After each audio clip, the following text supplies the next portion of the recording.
আর আমাদের কুষ্টিয়ায় কিছু পীরের ব্যাগ খুঁজলে পাওয়া যায় নারকেলের সুবা।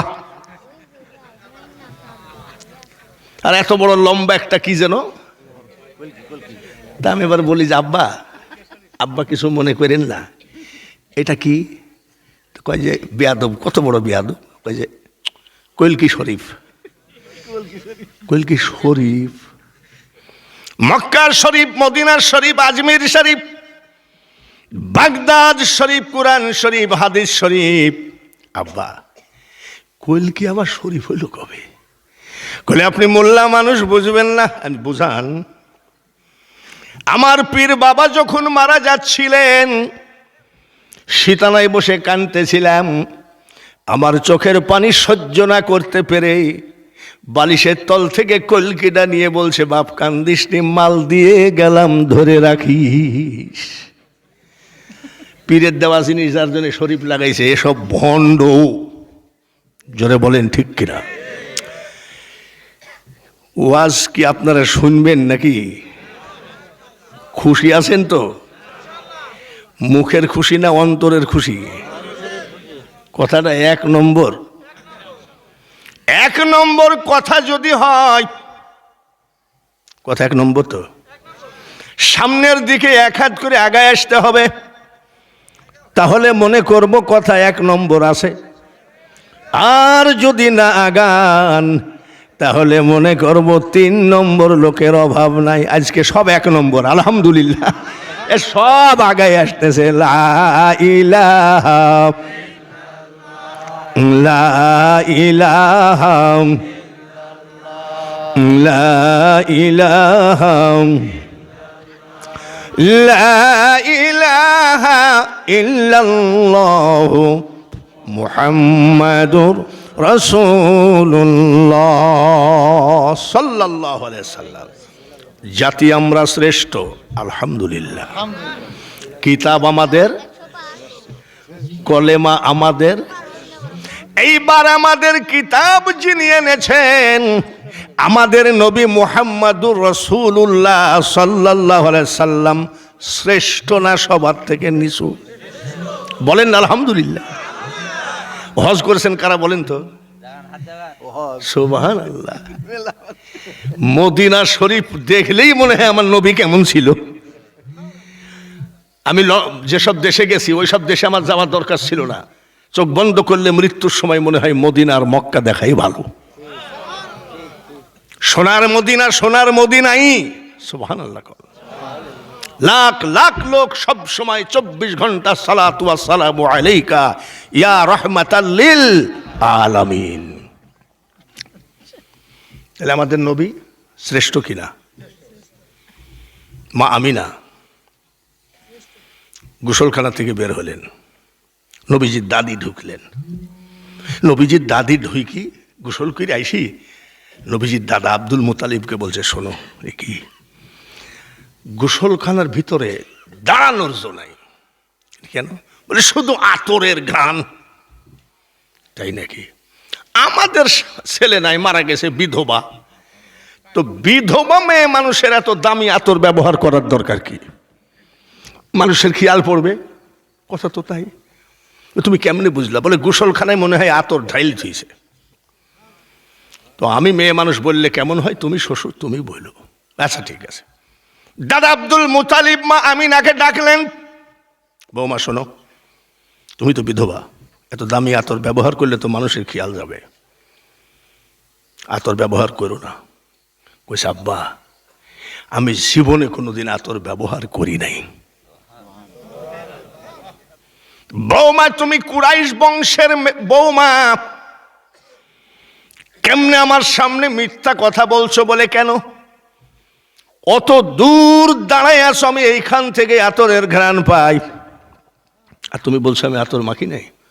বলে আব্বা তাহলে শোনেন, যেদিন থেকে আমার পেটে বাচ্চা প্রবেশ করেছে ওই দিন থেকে আমার গোসলখানা শুধু নয়, আমার বেডরুম, ড্রয়িং রুম, রান্নাঘর, এমন কি আব্বা আমি আমিনার লোমের গোড়ায় গোড়ায় জান্নাতি আতরের ঘ্রাণ আমি পাই। আমরা সেই নবীর উম্মত, বলেন আলহামদুলিল্লাহ। সাহাবী রুটি দিয়ে গেছে, তরকারি দেয় নাই। নবী কেবল ভাবতেছে এই বেকুব রুটি দিয়ে গেল, তো তরকারি দেয় নাই, খাবো কি দিয়ে। এমন সময় মৌমাছি এসে কানের পরে সালাম দিয়ে কয়, আসসালাতু ওয়াসসালামু আলাইকা ইয়া রাসূলুল্লাহ, আপনি বলেন বহুদিন থেকে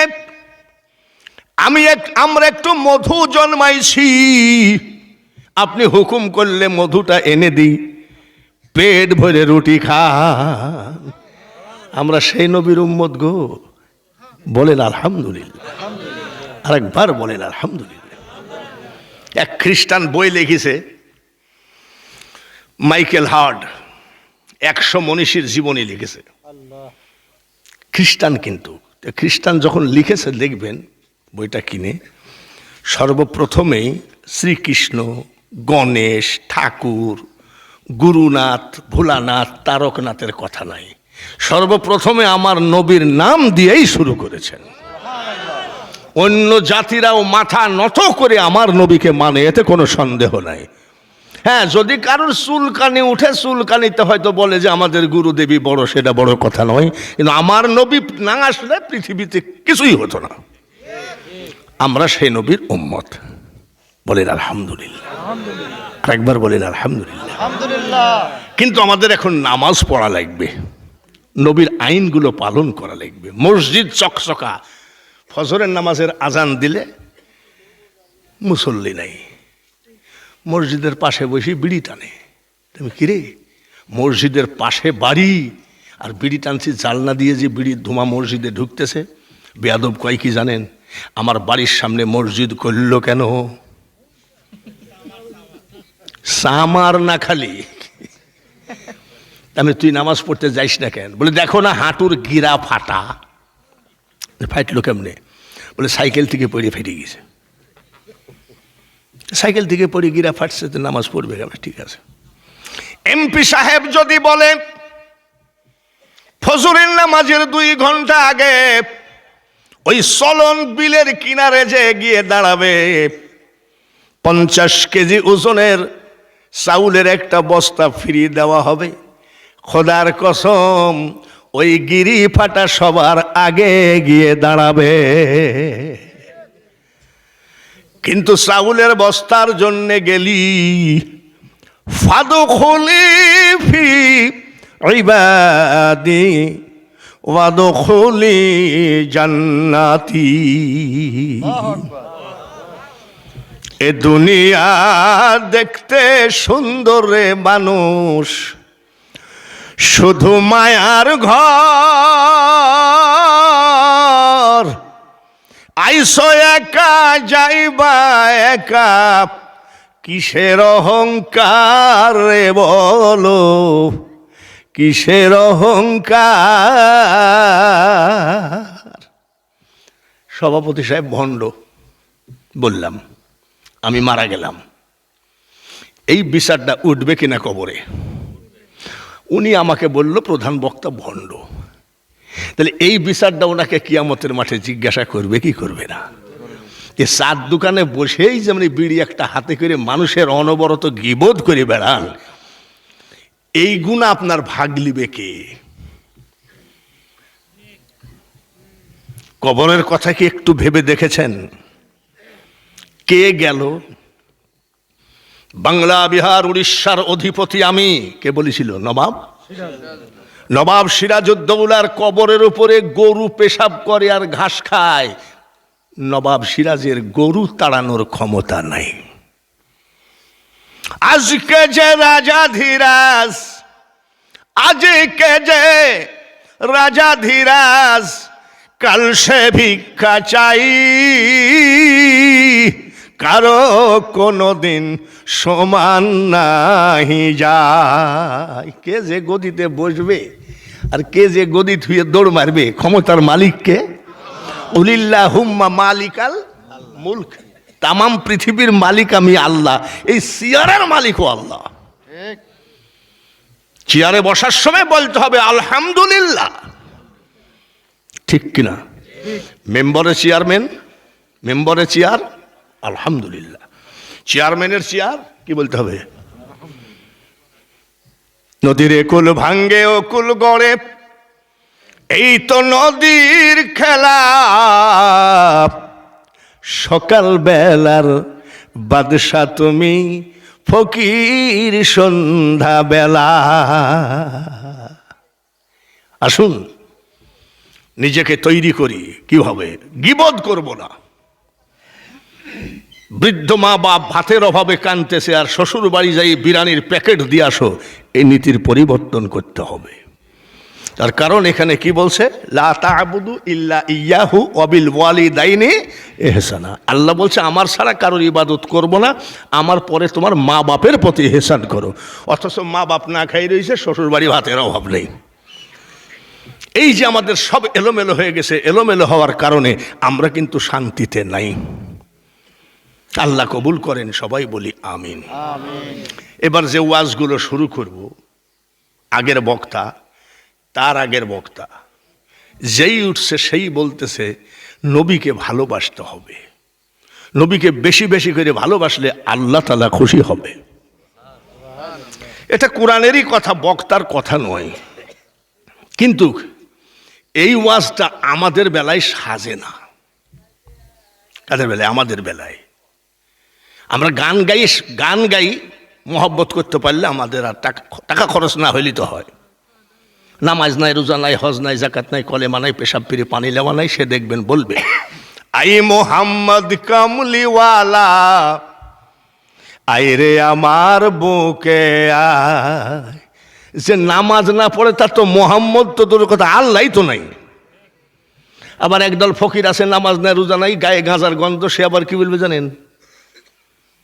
দয়াল আমার। দয়াল মানে কেটা?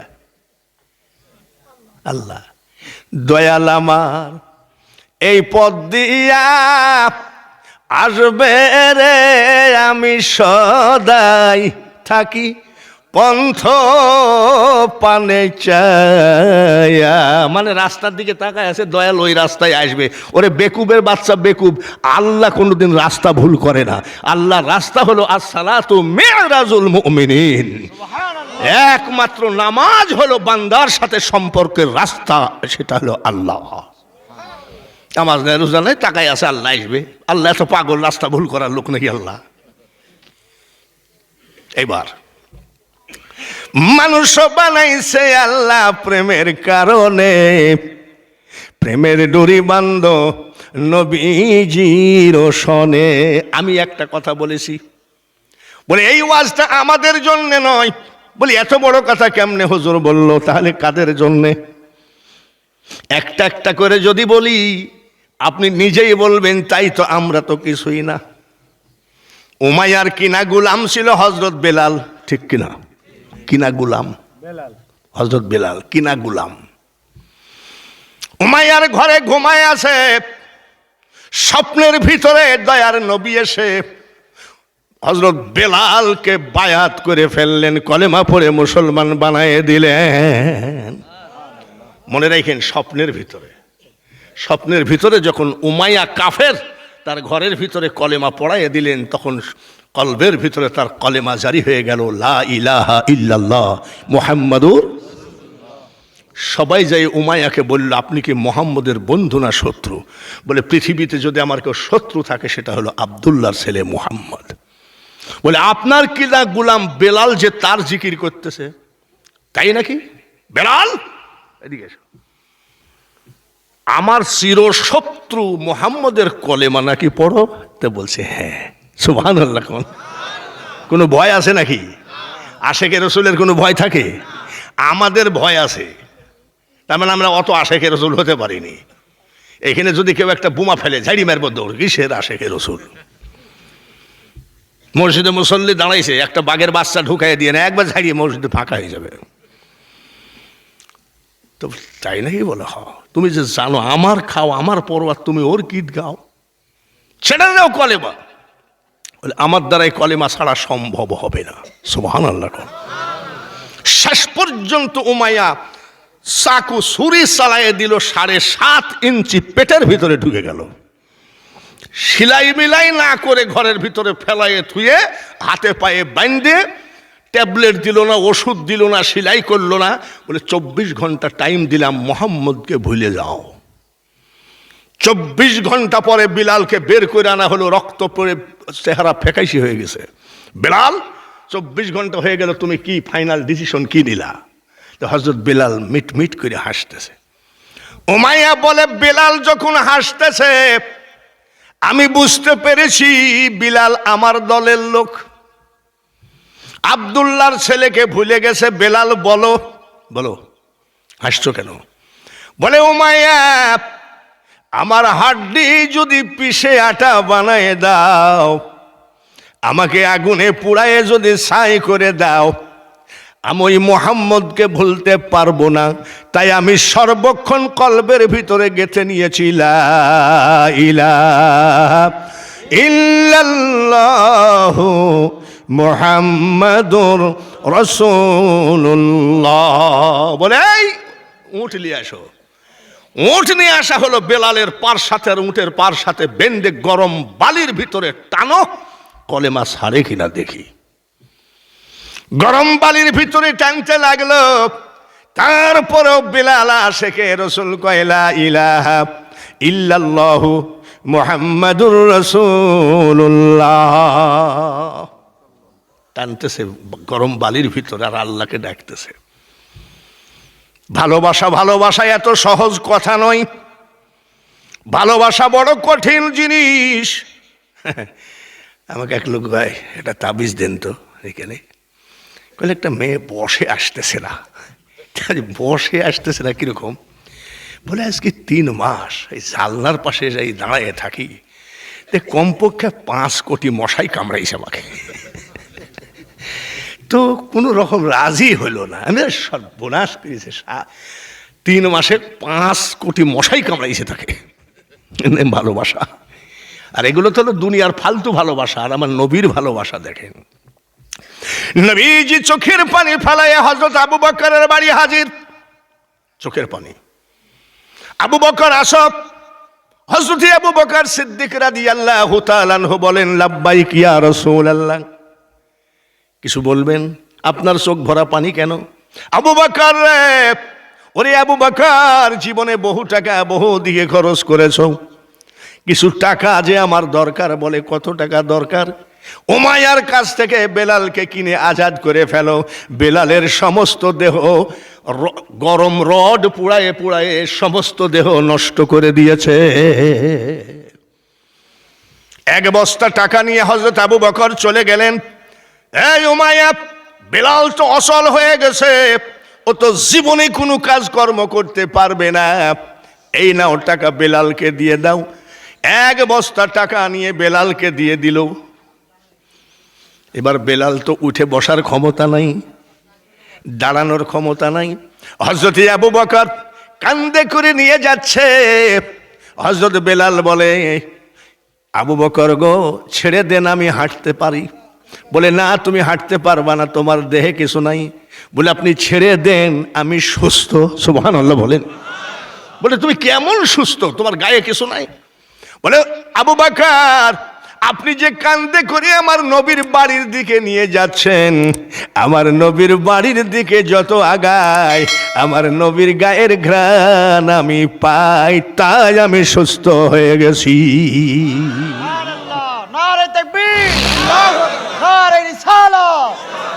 নিয়ে গেলেন নবীর কাছে। নবী কলেমা পড়াচ্ছে, মিটমিট করে হাসতেছে। নবী বলেন, বেলাল, জীবনে বহু লোককে কলেমা পড়াইছি, কেউ তো এইভাবে মুস্কি হাসে নাই, তোমার হাসার কারণ কি? বলে, হুজুর ঠিকই বলেছেন, হাসার কারণটা কি বলবো নাকি? বলে, বলো। স্বপ্নের ভিতরে ওই বেঈমান উমাইয়ার ঘরের ভিতরে যে আপনি হাত দিয়ে কলেমা পড়িয়েছিলেন, খোদার কসম, স্বপ্নের হাত আর বাস্তব হাত একই হাত দেখা যায়, এই জন্যে আমি হাসি। এরা ছিল আশেকে রসুল, আর আমার ফাসেকে রসুল। নামাজ নাই, রোজা নাই, গজল বলো তো বাবা। আসলে তুমি বাদশাহ হয়ে, গলা ভালো আছে যে, রহমাতাল লিল আলামিন। মনে রাখো, গলা ভালো হলে আন্তর্জাতিক বক্তা হওয়া যায়, কোটি কোটি টাকা কামানো যায়, কিন্তু আমার নবীজির প্রেমিক হওয়া এত সহজ কথা নয়। নবীজির একজন সাহাবী হযরতে হুযায়ফা রাদিয়াল্লাহু তাআলা আনহু, এই গ্রামের নাম কি? সতর গ্রামের ছেলেরা বাজার ঘাটে আর কত আড্ডা মারবা, মাহফিল তো তোমাদের, তোমার মা কবরে শোয়া, তোমার বাবা কবরে শোয়া, চার দোকানে এখানে ওখানে আড্ডা মারো, এই জান্নাতের বাগান তোমার কপালে সহ্য হয় না। এই জান্নাতের বাগানে কিছুক্ষণ বসো, এইটুকুই তো সহ্য হয় না, তুমি কিসের আশিকে রাসূল? মদিনার একটা গলির ভিতরে কেবল বিয়ে হলো, বিয়ে পড়ছে, বিয়ে পড়ে মূল বিষয় মোনাজাত করে না, আল্লাহ কবুল করেন লা ইলাহা ইল্লাল্লাহ। যখন বিয়ে কবুল হয়ে যায় তখন দেখবেন সব বিশাল প্লেট ভর্তি খাবার টাবার আসে, শরবত টরবত আসে, জামাই এখন খাবে, বিয়ে হয়ে গেল, বিশাল প্লেট ভরা খাবার আসছে। আপনাদের দেশে মনে হয় আসে টাসে না? জামাইকে দেয় না বড় প্লেট, ওইটাকে কি বলে? জামাই প্লেট। হ্যাঁ, জামাই প্লেট। জামাই প্লেট কেবল সামনে আসলো, এক লোক এসে একটা চিঠি হযরত হুযায়ফার হাতের মধ্যে ধরায় দিল, এখনো মুখেই দেয়নি, খাবে। চিঠিটা পড়ে লাফ দিয়ে দাঁড়ায় গেছে। পৃথিবীর কোনো মানুষের চিঠি নয়, চিঠি দিয়েছেন নবী মুহাম্মদুর। চুমা দিলেন, চোখে দিলেন, বুকে লাগালেন। আরে হুযায়ফা, পত্র পাওয়া মাত্র চলে আসো, যেখানেই থাকো না কেন। ফজরের নামাজের পর হুনায়নের যুদ্ধে যেতে হবে, 2 জন সেনাপতি করা হয়েছে তোমাকে, এই যুদ্ধের প্রধান সেনাপতি করা হয়েছে। পত্র পাওয়া মাত্র চলে আইসো। ইতি নবী মুহাম্মদুর রাসূলুল্লাহ। এক মুহূর্ত দেরি করে নাই, ঘোড়ায় চড়ে দৌড়। আর আমরা হলে কি বলতাম? এ নবীও না, নবীর জাতও না, কেবল আমার বিয়ে হলো আর আমাকে এখন ওনার কাছে যাইতে হবে। একটা দৌড়। সালাতু ওয়াস সালামু আলাইকা ইয়া রাসূলুল্লাহ, কেমন আছো? বলে আলহামদুলিল্লাহ। বলে সকালবেলায় হুনায়নের যুদ্ধে যেতে হবে, বসো। নবীজি যুদ্ধের ট্রেনিং দিচ্ছে, সাহাবীরা এক মনে শুনতেছে। নবীজির যুদ্ধের ট্রেনিং মাস্টার ছিলেন কি ছিলেন না? আরো জোরে বলেন। বৈজ্ঞানিকের বৈজ্ঞানিক, ঐতিহাসিকের ঐতিহাস। এক নিরিখে নবীজির দিকে তাকায় আছে, যুদ্ধের ট্রেনিং চলছে, এইভাবে যুদ্ধ করবা। এমন সময় একটা লোক এসে একটা চিঠি দিয়ে গেল। নবীর দিকে তাকায় চিঠিটা পড়তেছে, চিঠিটা লিখতেছে ওনার নববিবাহিতা স্ত্রী। স্বামী আমার সালাম নিও, আশা করি মহান আল্লাহ তাআলার ইচ্ছায় ভালো আছো। বিয়ের বাড়িতে একটু ঝই ঝামেলা হয়, কিসের থেকে কি হলো, এক গিলাস পানি পর্যন্ত না খেয়ে তুমি রাগ করে চলে গেলাম। স্বামী গো, বিয়ের পোশাক পরে আমি বাসর ঘরে চোখের পানি ঝরায়ে কাঁদছি, একটু আসেন আপনি, একটুখানি আসেন, এক নজর দেখে যান, কোনো ভুল ত্রুটি হলে ক্ষমা করে দিয়েন। ইতি আপনার বিবাহিতা স্ত্রী। নবীজির দিকে তাকায় শুনছে আর চিঠি লিখতেছে। এর প্রাণের স্ত্রী, আমাকে ডিস্টার্ব করো না। পারবে? বাংলাদেশি আশিকে রসুল পারবে? গাঁজায় দম মাইরি গান গায়, দয়ার নবী তোমার দরবারে এই আসামি আমরা হাজির হয়েছি। গাঁজাটা সাইডি দে, তাহলে তো হয়। এত সস্তা। স্ত্রী ডিস্টার্ব করো না। সকালবেলায় ফজরের নামাজ পড়ে হুনায়নের যুদ্ধে যেতে হবে। 3 জন সেনাপতির ভিতরে আমাকে নবীজি প্রধান সেনাপতি বানিয়েছে। দোয়া কইরো, যদি বেঁচে থাকি দেখা হবে, আর যদি মারা যায় দেখা হবে হাসরে। যাও। ইতি হুযায়ফা। চিঠি চলে গেল, আবার আরেকখান চিঠি চলে আসলো।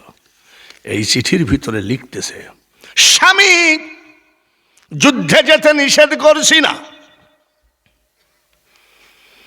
যাও, কিন্তু তুমি যদি মারা যাও কিয়ামতের মাঠে তোমাকে আমি কেমনে চিনব?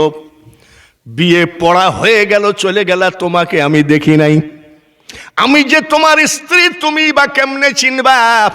তুমি তো আমাকে দেখো নাই। তাই বলছি এক নজরে সে দেখা করে যাও। ইতি তোমার বিবাহিতা স্ত্রী চিঠির জবাব দিচ্ছে, স্ত্রী খবরদার ডিস্টার্ব করো না, ডিস্টার্ব করো না। সামান্য রং তামাশার টাইম বাসর ঘরে কাটানোর থেকে আমার দয়ার নবীর সামনে যে বসে আছি এর মতো নেকি আর পৃথিবীতে না। তোমার চেহারা দেখে আমি কি করব? আমার নবীর চেহারার দিকে তাকাই আছি। এরা ছিল আশেকে রসুল।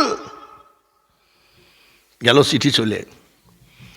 নবীজি কয়, কথা শুনতেছো ঠিকই, মাঝে মধ্যে চিঠি পড়তেছো কার? আদবের সাথে দাঁড়ায় গেছে। সুবহানাল্লাহ। ইয়া রাসূলুল্লাহ, ইয়া হাবিবাল্লাহ, কাল সন্ধ্যার সময় যখন চিঠি দিলেন, মদিনার একটা গলির ভিতরে আমার কেবল বিয়ে কবুল হলো। কবুল বলার সাথে সাথে চিঠিটা পেলাম, এক গিলাস পানি পর্যন্ত টাচ করি নাই। আমি পাগলের মতো আমার নবীর ডাকে ছুটে এসেছি। আমার বউ বারবার চিঠি দিচ্ছে, তার চেহারা আমি দেখি নাই, আমার চেহারাও সে দেখে নাই। ওই দিন নবীজি চোখের পানি মুছে বলেছিলেন, তোমাদের প্রেমের কাছে আমি কিয়ামতের মাঠে ধরা খাওয়া থাকবো। মানুষও বানাইছে আল্লাহ প্রেমের কারণে, প্রেমের ডুরি বান্ধ নবীজির সনে। এরা হলো প্রেমিক। নবীজি বলছে, আমরা এক কাজ করো, মসজিদের বাইরে দাঁড়াই নামাজ পড়ে, তুমি একটু দেখা করে আসো। সঙ্গে সঙ্গে নবীজির হুকুম নিয়ে ঘোড়ায় চড়ছে। শ্বশুরের বাড়ির সামনে যাই বলছে, এ হুযায়ফার স্ত্রী, তাড়াতাড়ি আইসো, কোনো কথা থাকলে বলো। স্ত্রী বাসর ঘরে সেই বিয়ের পোশাক খুলে নাই, কানতে কানতে সে বলছে, আসেন এক গ্লাস পানি খান, একটু কিছু মুখে দেন, কমপক্ষে আপনার পা দুখানে একটু ধুয়ে দিই। বলে না, কথা থাকলে বলো। ঘোড়ায় চড়েই আছে। সঙ্গে সঙ্গে স্ত্রী বলে, স্বামী গো, আমি মদিনার মেয়ে, আমি জানি আপনাদের নেতা যাহা বলেন তার বাইরে করবেন না। সুবহানাল্লাহ বলেন। আপনাদের নেতা বলেছে দেখা করে আসতে, আর নামবেন না। বলে না, তাহলে এক কাজ করেন, আমি যে আপনার বিবাহিতা স্ত্রী, আমার একটা দরখাস্ত আছে আপনার কাছে। কি? আমি একটু মুনাজাত করব, আপনি শুধু একবার আল্লাহুম্মা আমিন বলবেন। আমি একটু মুনাজাত করব আর একবার আল্লাহুম্মা আমিন বলবেন। কেন?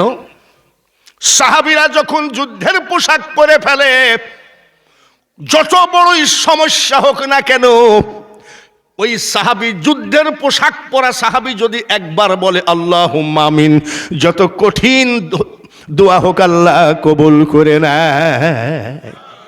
আমি মদিনার মানুষ, আমি জানি, আমি একটু মুনাজাত করব, আপনি শুধু একবার আমিন বলবেন। বলে তাড়াতাড়ি মুনাজাত করো। বলে একটু আমিন বলবেন। বলে আমিন বলার জায়গা পাইলে সেই জায়গায় আমি আমিন বলবো। সাহাবীর কথা।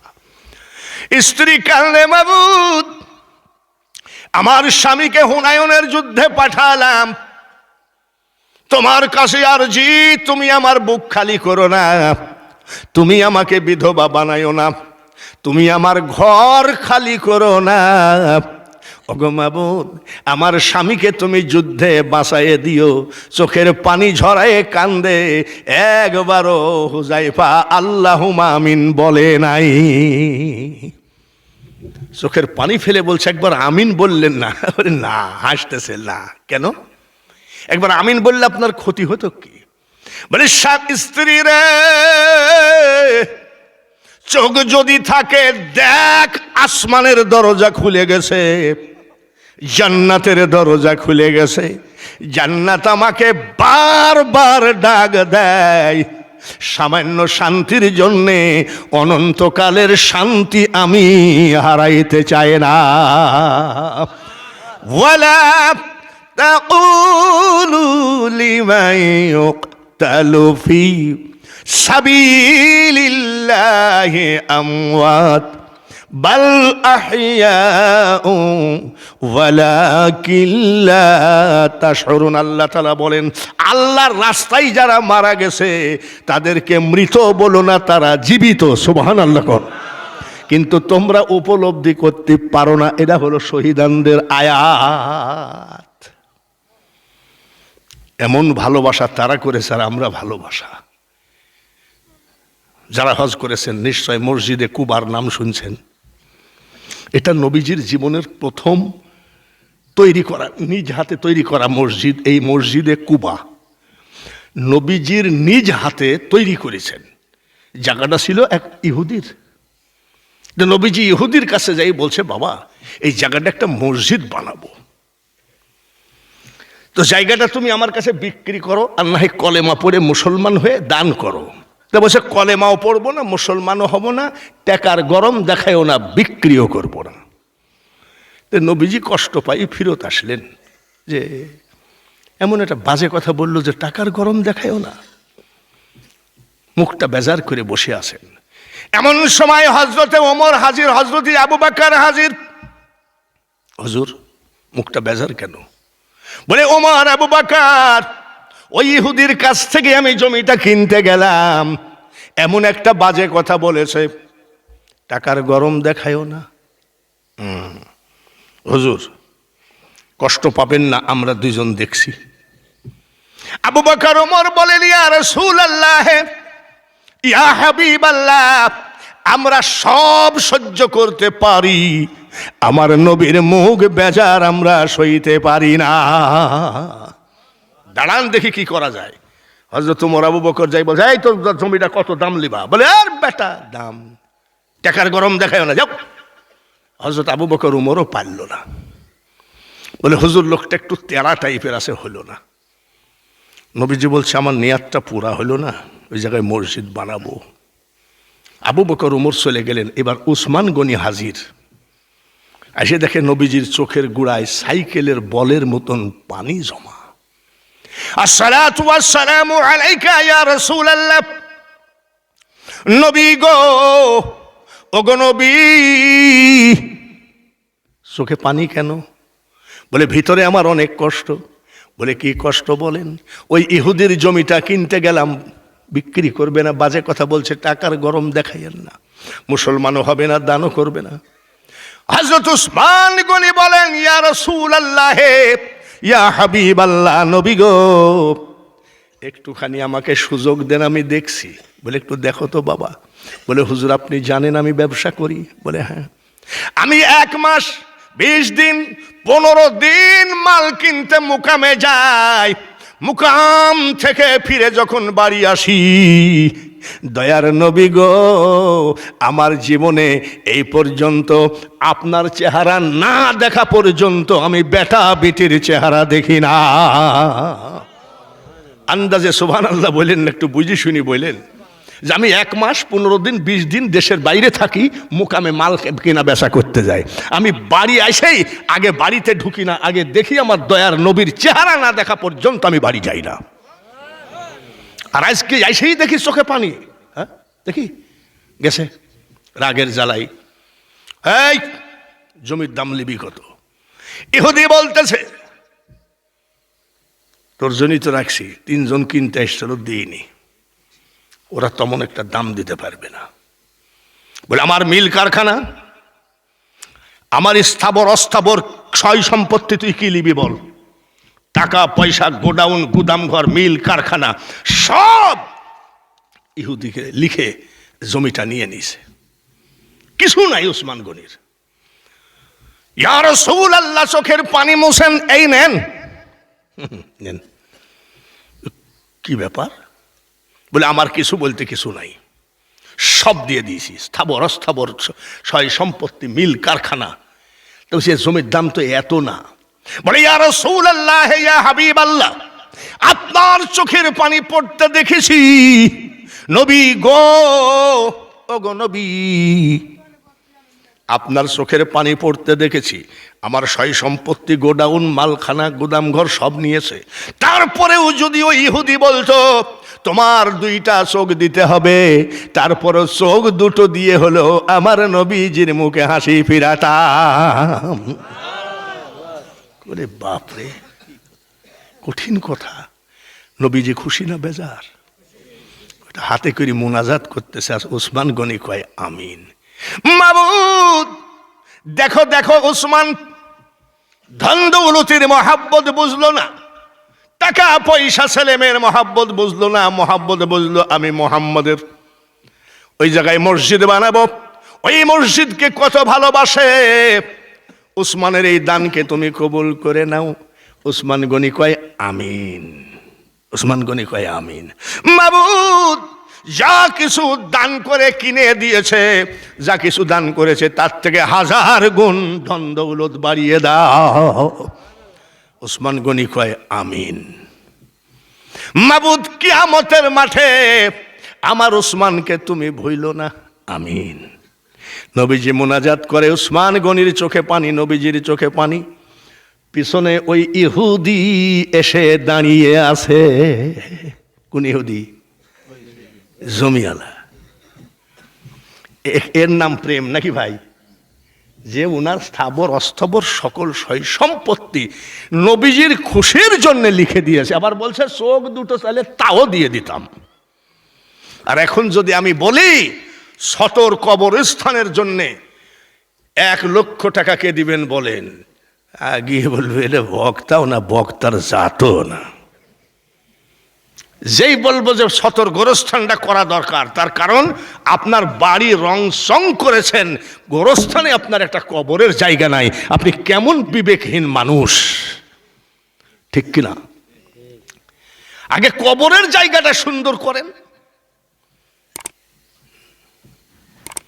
কোন জায়গায় কবরস্থান হবে এটা কি কোনোদিন ভাবিছেন? কার মাটির উপরে হবে এটা কি ভাবিছেন? নিজের বিল্ডিংটাকে খুব সুন্দর করে সাজাচ্ছেন, আর যে দেশে গোরস্থান নাই, মাটি দেওয়া যাচ্ছে না, সে দেশের মানুষ কবর নিয়েও, গোরস্থান নিয়েও সচেতন হয় না। এখন যদি বলি যার যা আছে তাই দেন, দেখবেন যে 10 মিনিটের মধ্যে সব ফাঁকা হয়ে যাবে। আবার দান করবে কত? হ্যাঁ, সাহাবীদের মতন আমরা দান করতে পারবো? জোরে কোন পারবো? এই জুম্মার দিনে একটা বাক্স দেয় না, দান বাক্স মসজিদে? আপনাদের দেশে দেয় না মনে হয়? দেয় নাকি? তো আমাদের এখানেও দেয়, একটা টিনের বাক্স দেয়। তা আমার জীবনে কোনোদিন 500 টাকা 1000 টাকার লোট এই দান বাক্সের মধ্যে দেখি নাই। খালি দেখবেন যে কয় টাকার লোট পড়ে, জোরে কোন? বাজার করতে গেছে 2 টাকার লোট, একটা ফাটা টেপ মারা। তোর বউকে বলছে টাকাগুলো রেখে দাও। তোর বউ বলছে এমনি টাকার বড় আকালতে টেপ মারা টাকা দেখো না বাজারে। বলে তাই নাকি? বলে হ, পাঞ্জাবির পকেটে রাখ, শুক্রবারে চালাইয়া দেব। শুক্রবারে। এই হলো আমাদের দানের। এখন যদি বলি গোরস্থানের জন্য কে কি দিবেন, দেখবেন আস্তে আস্তে সব ফাঁকা হয়ে যাবে। বাইরে আমার পর্দার আড়ালে মা বোনেরা,